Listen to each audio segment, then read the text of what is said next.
பிள்ளைய கல்லூரியில் படிக்க வைக்கணும். இப்போ ஸ்டாலின் சொல்றாரு, நான் 1000 ரூபாய் பணம் தரேன் அந்த காலேஜில் படிக்கிற பிள்ளைங்களுக்கு, நான் 1000 ரூபாய் பணம் தரேன்னு சொல்கிறேன். அந்த 1000 ரூபாய் பணத்தை வச்சு அந்த பெண் தன்னுடைய வாழ்க்கையில், அந்த பெண்ணோ இல்லை ஒரு பையனோ தன்னுடைய வாழ்க்கையில் முழுமையான வெற்றியை அடைய முடியுமா? நாங்கள் என்ன சொல்கிறோம், ஒரு சின்ன உதாரணம் உங்களுக்கு சொல்கிறேன். நாங்கள் என்ன சொல்கிறோம், நீங்கள் மதுக்கடைகளை மூடிடுங்க. எங்களுக்கு அந்த 1000 ரூபாய் எங்கள் வீட்டு பிள்ளைக்கு நீங்கள் கொடுக்க வேண்டாம், மதுக்கடையை மூடிடுங்க.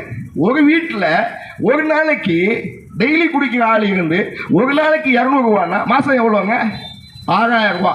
10 மாதத்துக்கு 60000 ரூபா, 12 மாதத்துக்கு 72000 ரூபா. 72000 ரூபாயை ஒரு குடும்பத்திலேருந்து டாஸ்மாக் மூலமாக பிடுங்கி அந்த 72000 ரூபாயில் 12000 ரூபாய் உன் வீட்டு பிள்ளைக்கு கொடுக்குறாங்களே. நான் சொல்றது புரியுதா? இது ஒரு சின்ன கணக்கு, இது ஒரு சின்ன கணக்கு. இந்த டாஸ்மாக் ஏன் விட மாட்டேன்றாங்க தெரியுமா? ஒரு நாளைக்கு இந்த டாஸ்மாக்னால திமுகவுக்கு வரக்கூடிய வருமானம் 1800 கோடி, ஒரு மாசத்துக்கு 58 கோடி, ஒரு வருஷத்துக்கு 6,48,00,000 கோடி. டாஸ்மாக் ஏன் விட மாட்டேன்றாங்க தெரியுதா?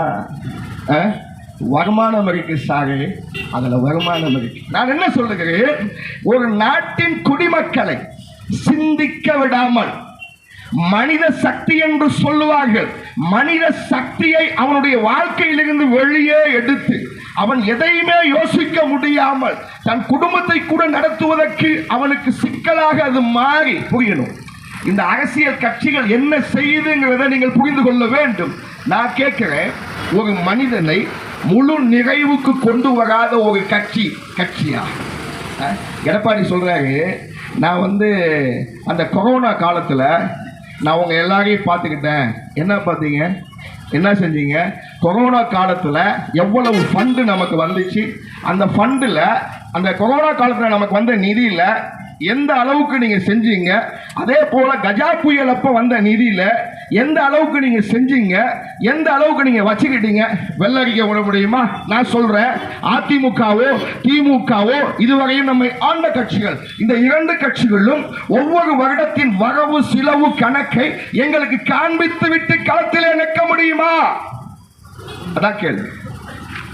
போன வாட்டி அவங்க 505 வாக்குறுதி கொடுத்தாங்க, இப்ப 517 வாக்குறுதி திமுக. அதெல்லாம் கேட்டோம். அதிமுக கொடுத்த வாக்குறுதி அதான் எங்களுக்கு அதெல்லாம் தேவையில்லை. நீங்கள் ஆண்ட நாட்களிலே வேண்டாங்க, இந்த 5 வருஷம், அதுக்கு முன்னாடி போன 5 வருஷம் அதிமுக, அதுல எவ்வளவு வரவு எவ்வளவு செலவு, வெள்ளை அறிக்கை விட முடியுமா? என்ன திட்டத்தை செஞ்ச, என்ன திட்டத்தை மிச்சம் வச்சிருக்க சொல்ல முடியுமா? சொல். நேர்மை இல்லை. ஏன்னா இதை சொல்லுவதற்கு உமக்கு சக்தி இல்லை. இவங்க சொல்றாங்க பிஜேபி